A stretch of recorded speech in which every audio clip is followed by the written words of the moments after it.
자, 일본의 희한한 교칙 첫 번째, 포니테일 금지. 문화지, 이게 목덜미거든요. 뒷머리 여자애들이 묶는 거 있잖아요. 그걸 포니테일이라 그러는데, 조랑말의 꼬리 머리를 묶으면 목덜미가 노출이 돼서 남자의 욕정이 불타오를 가능성이 있기 때문에 머리를 묶으면은 안 된다는 교칙이 있습니다.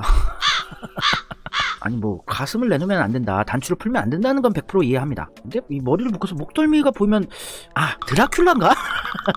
깨물고 싶어지나 보죠. 두 번째, 헤어 고무. 머리 묶는 고무줄을 팔에다가 이렇게 걸치면은 그거 안 된다는 교칙이 있대요. 이거 뭔 상관이야? 촌스럽다. 나사이 촌스럽다. 그래서 이걸 금지했대요. 일본은 희한한 룰, 규제, 규칙을 지네들끼리 만들어요. 아무 의미 없이 효율없고 룰 만드는 거 되게 좋아하는 애들입니다. 일본에서 제가 부업으로 아직도 바를 경영하고 있는데, 아카사카라는 동네에, 거기에 처음에 심야 영업을 할 거냐 아니면은 후속급 풍속 영업이라고 있어요.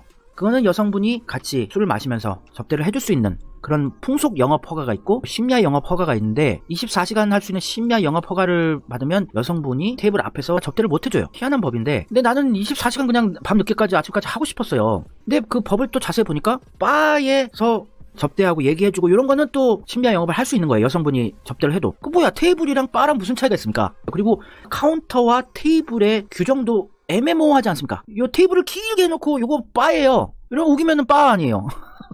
그래서 저는 심야 영업 허가를 받고 카운터에서 여성 알바생이 그냥 얘기를 할 수 있게 해놨는데, 이런 쓸데없는 규칙 되게 많아요. 일본의 경차도 굉장히 쓸데없는 룰이 많아요. 경차는 64마력 이상 넘어가면 안 돼요. 힘이 660cc 배기량에 64마력까지예요. 아니 왜 힘을 규제를 하지? 막 터보를 넣고 뭘 하거나 해서 더 높일 수도 있고, 그러면 기술력이 더 발전하는 거 아닙니까?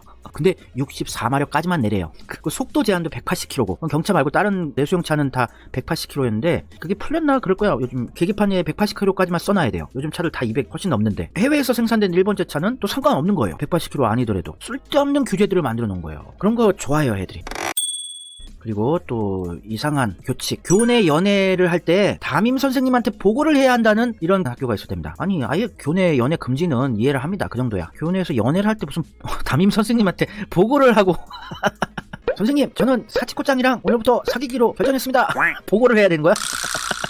체육 시간에만 하얀색 양말을 신어야 된다는 교칙이 있답니다. 무슨 의미가 있습니까? 흙먼지 날리고 이러는데 왜 굳이 더러워지기 쉬운 하얀색 양말을 체육 수업 시간에만 신어야 되는가? 말도 안 되는 이런 규칙들이 있어요, 일본에. 우산의 색깔 중에 빨간색이 들어있는 거는 쓰면 안 된다. 아니, 빨간 우산에 도대체 어떤 죄가 있길래? 이렇게 써놨어요, 이 사람도. 빨간색이 들어간 게 뭐가 죄입니까? Nope. 말도 안 되는 전국의 교칙들. 머플러 있죠? 목도리를 금지시키는 공립 중학교가 있대요. 자전거에 이 목도리가 감겨버릴 가능성이 있기 때문에 금지. 참 디테일하게 배려를 해주시네요. 추워 죽겠는데 감기 걸리고 그런 것보다 낫죠. 일본 애들 자전거로 통학 많이 하는데 자전거로 달리면 춥거든요. 목도리 할 수 있는 거죠. 목도리 금지. 자전거에 그게 말려 들어갈 수가 있다. 통학할 때 수분 보급 금지. 통학할 때 물 먹으면 안 된대요. 와우. 어떤 사립 고등학교에서는 이 포니테일 머리 있죠, 말총머리를 아래쪽으로 묶어야 한다. 나루베꾸 될 수 있는 한 밑에 쪽으로 묶어서 목덜미가 안 보이게 해야 된다. 교칙이 또 있답니다. 많이 양보했네요. 포니테일 아예 금지가 아니라 밑에 쪽으로 묶어라. 룰이라든지 전문 용어라든지 분류를 해서 막 대단한 학문인 것처럼 나누는 거에 종특인 애들이에요. 호스트클럽 이런 데서도, 유흥업에서도 걔네들만이 쓰는 전문 용어들이 있어요. 요리나 제빵 업계에서도 지네들끼만 쓰는 말도 안 되는 전문 용어들이 있습니다. 다 체계화 분류화 해놓고 지네들끼리 잘난 척하고 막 그런 게 있는데, 우리나라의 문법 체계를 들여온 게 송성문씨 성문 영어죠. 그게 일본의 문법책을 그대로 번역해가지고 들여온 건데, 그것 때문에 우리나라가 일본식 문법 교육이 돼서 아직도 회화를 제대로 잘 못하는 거예요. 쓸데없는 분류를 하는 거예요. 외국어를 배운다는 거는 그 목표가 뭡니까? 포인트가 뭐예요? 알아듣고 말하고, 요게 최종 목표인데, 철학이 없는 민족이다 보니까 분류만 하고 분석만 하는 거예요. 주어, 목적어, 관계대명사, 부사, 보어, 어쩌고 저쩌고 분류만 해놓고 정작 듣는 연습, 말하는 연습은 안 하는 거예요. 일본이랑 엮이면은 우리가 피해를 보는 거예요. 그리고 또 쓸데없는 이상한 교칙. 길에서 남자와 1m 이상 떨어져서 걸어라. 연애를 금지하기 위해서 공립고등학교에서 이런 교칙이 또 있답니다. 사회적 거리두기 했었네요, 예전부터 일본은. 그래서 코로나 감염자 수가 적은가 보다. 그리고 교장의 동상에 인사하기. 사립고등학교에서 학교의 존경심을 표하기 위해서 학교 교내에서 하이타치 있죠? 하이타치 금지. 사립고등학교에서 원인 불명. 근데 일본 애들은 이런 룰, 규제, 규칙 이런 거 많을수록 좋아해요. 꽉 쥐어주는 걸 굉장히 좋아하는 희한한 국민성을 가진 게 일본 애들이에요. 일본에 오래 사신 분들은 알아요. 제가 무슨 말을 하는지. 일본 애들은 풀어주고 자율성을 보장하고 맘껏 놀아봐, 맘껏 실력 발휘해봐 이러면은 아무 실력 발휘 못하는 이상한 애들이 되고, 막 갈구고 규제하고 여러가지 룰 규칙 만들어서 쥐어 짜주면은 대단한 능력을 발휘하는 희한한 민족성을 가지고 있어요. 자신을 강하게 지배해주고 학대해주고 꽉 쥐어주는 이런 존재를 굉장히 흠모합니다. 그래서 미국 형님도 사랑하는 거죠. 자신들을 대학살한 미국 형님이 너무너무나 사랑스러운 거예요. 존경할 수밖에 없는. 미국을 엄청 좋아합니다.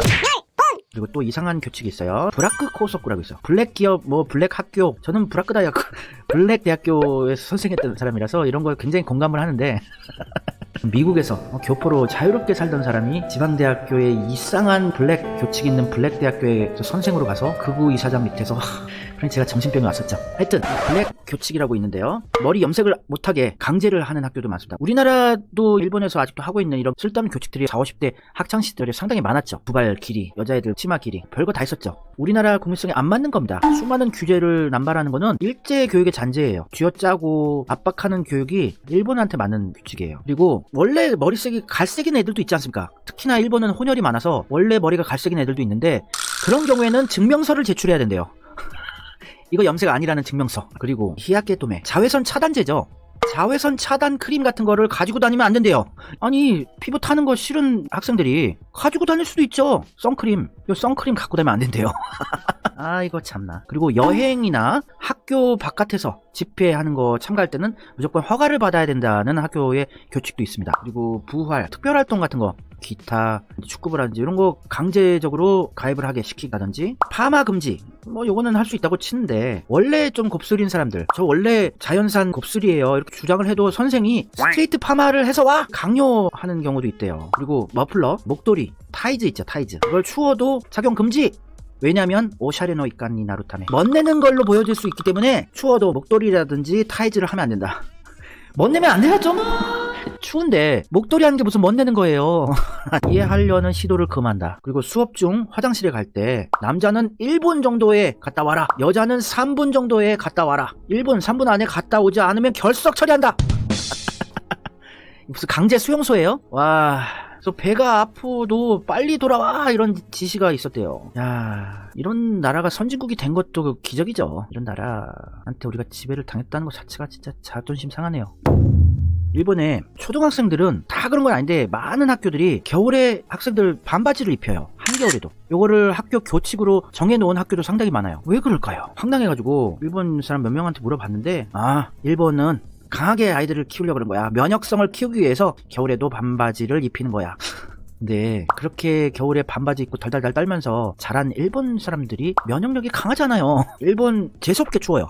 도쿄 관동지방 쪽만 얘기를 해드리자면 온도는 영하로 많이 내려가는 날 별로 없어요. 내려가봤자 영하, 많이 추워봤자 1, 2도인데 근데 희한하게 재수없게 추워요. 몸이 으슬으슬 추워요. 습기가 많고 뭔가 음기가 강합니다, 일본이. 그래서 한국의 매서운 화끈한 추위랑은 성격이 달라요. 성질이 다른 추위. 한국은 바람도 매섭고 차갑고 영하 10도 이하로 내려가지만 참을만 해요. 좀 건조하고 이래서. 근데 일본은 뼈가 오돌오돌 떨리더니 희한한 재수없는 추위가 있습니다. 일본 살았던 분들은 공감하실 거예요. 기온은 그렇게 낮지 않은데 재수없게 추워요. 집 안도 춥고. 이게 아이를 면역력이 강해지도록 강하게 키운다는 의도인데, 이거는 아동학대예요. 아동학대. 일본 엄마들이 한국 엄마에 비해서 상당히 모성애라는 게, 뜨거운 자식에 대한 사랑이 상당히 떨어져요. 모성애가 분명히 있겠죠, 일본 엄마들도. 근데 한국 엄마들한테는 상대도 안 돼요. 제3자 타인 취급하는 듯한 말투도 쓰고, 안 먹고가 이렇게 얘기할 때가 있어요. 우리 애인데 그 애가 이렇게 얘기할 때가 있어요. 아이들을 아파도 크게 신경 안 쓰고 그냥 우리나라 엄마들은 그냥 똘똘 싸매서 추울 때 밖에 내보내는데 따뜻하게 해서, 일본은 그냥 목도 자꾸도 잘 안 치우고 제대로 따뜻하게 안 입혀서 내보내요. 그래서 한 번은 학교에서 저한테 연락이 왔어요. 아이가 입술이 파래졌다고 추워서.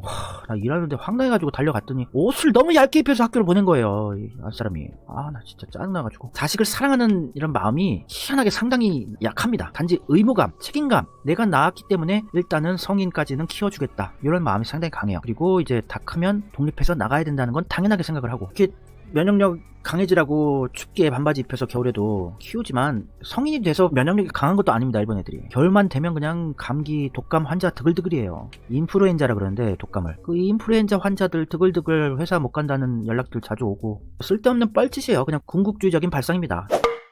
마유계, 속눈썹은 마츠게라고 하고 눈썹은 마유계라고 하는데, 눈썹 한 가닥이라도 만져서는 안 된다는 교칙이 있대요. 일본이 또 이런 거 싫어하는 어른들이 있어서 그런 것 같아요. 일본이 양키라고 하는 세력들이 있어요. 깡패 뭐 야쿠자는 아니고 좀 건들건들하고 반항심 있고 이런 애들, 이 양키 애들이 이런 눈썹들을 해요. 아예 밀거나 아주 연하게 하거나 얇게 눈썹을 하거나 반을 밀어버린다거나. 그래서 그게 보기 싫어서 눈썹을 한 톨이라도 건들면 안 된다는 교칙이 있는 학교도 있네요. 그리고 초등학생은 긴 바지 금지, 사계절 반바지를 입어야 된다. 치마는 무릎 밑으로. 네, 얘들이 이 집단에 충성하고 이런 희한한 국민성들이 있어요. 집단에 희생하는 개인은 멋있게 칭송합니다. 가미가제 특공대 같은 사람들을 영웅으로 칭송하고 야스쿠니 신사에 아직도 참배를 하지 않습니까? 조직을 위해서 희생시키는 거는 멋있게 봐요. 아름답게. 일본 야구 선수들, 특히 투수들이 고등학교 때 너무 혹사당해서 선수 생활이 길지 못합니다. 그런 방식대로 일본식 야구대로 해서 김성근 감독도 한국 와서 투수들 혹사시키고 그랬는데, 이게 전체주의의 한 단면이죠. 고등학교 전국 야구대회가 있는데 매년 엄청나게 인기가 많아요. 우리나라는 고교 야구 별로 중계도 안 해주고 인기 없는데 일본은 굉장히 인기 많습니다. 또 이렇게 한 팀의 에이스가 되면은 예선부터 결승까지 한 경기당 100수십 개씩 공을 던지게 하고 완전 어깨가 아작이 나게끔 하고, 그렇게 역투를 펼치는 거를 그냥 눈물을 흘리면서 찬양을 해줍니다. 선수 생명 하나 끝나도 되는 거예요. 조직을 위해서 희생을 하는 거 자체가 멋있는 거예요, 일본 애들은. 이런 일본식 야구, 일본식 스포츠는 또 버려져야 하는 거죠. 이 선수도 꽤 고시엔에서 유명했던 스타였어요. 고시엔 스타. 결승전까지 역투를 펼치고 프로에서 뭐 드래프트 순위도 높게 명문팀에 들어갔는데 선수 생명이 빨리 끝나버렸어요. 어깨가 다 나가버려가지고 고시엔 야구대회에서 너무 혹사를 시켜서. 역전 마라톤, 에끼덴이라고 일본은 굉장히 또 인기예요. 남성부, 여성부, 뭐 대학부 이런 대회가 항상 있는데, 역전 마라톤 대회. 다음 주자한테 넘기기 위해서 이걸 들고 뛰다가 다리 부상을 당해서 못 뛰게 됐는데 이 선수가 기어서 결승전까지 가는 이 장면이 있었어요. 나이스 파이터! 나이스라고. 조직에 피해를 끼치는 거는 죽는 것보다 무서운 일이에요, 일본에서는. 무릎에 피가 철철 나는데도 수백 미터를 기어서 갑니다. 다음 주자에게 넘겨주기 위해서. 아무도 제지하지 않았어요. 나레이션 하는 방송국 사람은 감동적으로 멋있게 찬양해줍니다. 대단하다고 막 눈물 나게끔. 한 개인이 조직을 위해서 희생하는 모습이 너무너무나 아름답게 그려지는 게 일본이에요. 가미가제 특공대처럼. 슈단 코도라고 있어요. 집단 행동. 일본의 유명한 체대에서 대학생들 수십 명을 데리고 몇 개월간 합숙훈련을 하면서 칼같이 줄을 세워서 뭐 왔다 갔다 하고 교차하고 뒷걸음치고 단 한 사람의 사소한 실수조차도 용납하지 않는 전체주의적인 이 집단 행동이라는 스포츠 경기가 있습니다. 그거를 매년 대회를 열어요. TV 중계까지 해주고. 이게 한 사람만 살짝만 실수해도 모든 게 끝나버리는 건데 얼마나 압박감이 상당하겠습니까? 이거 대회 끝나면 바로 전원이 엄청나게 울어요. 이걸 멋있다고 신나하면서 보는 게 일본인들의 습성이죠. 조직이 무언가의 목표를 가지고 하나를 만들어낸다, 작품을 만들어낸다, 이런 거에 희열을 느끼는 국민성이 있습니다. 우리도 있긴 있는데 일본처럼 강하지 않아요. 인간 피라미드라고 하는데 전체주의 국가예요. 이게 조직력이고 뭐 이런 걸 떠나서 일개 개개인들의 인간성의 묵살이죠. 조직을 위해서 무조건 충성하고 희생해야 된다는 걸 보여주는 게 인간 피라미드인데, 일본 운동회에서 많이 해요, 이런 거. 그래서 많이 다쳐요, 매년. Nope. 신입사원 연수에 참가한 사람이 써놨어요. 어떤 식으로 하나. 이걸 읽어드리면은 한국 남자분들은 나 다 경험해본 건데 이렇게 느낀 분들이 계실 겁니다. 이게 회사의 신입사원 연수 과정 스케줄이에요. 아침 6시 집합, 10시 소등, 인사연습, 한 명 한 명 앞에 서서 인사연습. 우리 훈련소에서 격리 연습 하지 않습니까? 인사연습. 자유시간은 목욕하는 시간 이외에 없다. 매일 러닝, 뛰기 하고 근육 트레이닝, 근육운동. 우리 매일 아침에 구보하지 않습니까? 군대 갔을 때 훈련받고. 호령하는 거를 틀렸다든지 목소리가 작았든지 하면은 다시 시작. 사훈을 암기시키고. 우리도 군대 훈련소 때 복무신조 뭐 이런 거 있잖아요. 군가나 이런 거 엄청 암기시켰죠. 사훈 암기시키고. 이런 거 비슷하게 한국 대기업들도 신입사원 연수를 했었어요. 그리고 반을 만들어서 한 명 한 명 다 번호가 있었어요. 우리도 훈련소 때 다 번호가 있었지 않습니까? 이런 합숙을 3주간 한다고 합니다. 우리나라의 군대 문화가 일본에서 온 조직 문화예요. 이게 현재 2021년에 일본 기업들의 신입사원 연수 과정 스케줄입니다. 통제가 강한 나라는 망하는데요. 일본은 통제가 없으면은 망해요. 일본은 이렇게 강하게 쥐어짜줘야 됩니다. 천수백 년간 그렇게 길들여져 온 민족성이라서 얘들 오히려 이런 게 필요해요. 그래서 일본 사람을 제대로 파악한 한국 사람들은 일본 애들 굉장히 갈구고 회사 엄청나게 빡시게 굴려요. 제일교포 기업가들이 블랙 기업들 오너들이 많아요. 이상한 회사들. 일본인들한테 당한 차별에 대한 복수심도 있을 것이고, 그리고 일본인들을 제대로 파악하고 있기 때문에 찰지게 갈구는 거예요. 꽉 조여주는 거예요. 그래야지 능력 발휘를 한다는 걸 알고 있는 제일교포들이.